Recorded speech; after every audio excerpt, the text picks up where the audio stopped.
Good morning mga kabayan, and I hope okay kayong lahat dyan. So bago tayo magsimula sa lahat ng followers at subscriber, pakishare naman ang video na to kung nagustuhan nyo. So today's video, merong appointment yung anak ko sa dental clinic, and of course, maaga kaming gumising at sasamahan ko yung anak ko today.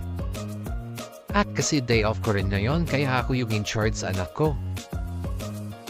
At timing din mga kababayan kasi napakaganda ng panahon ngayon.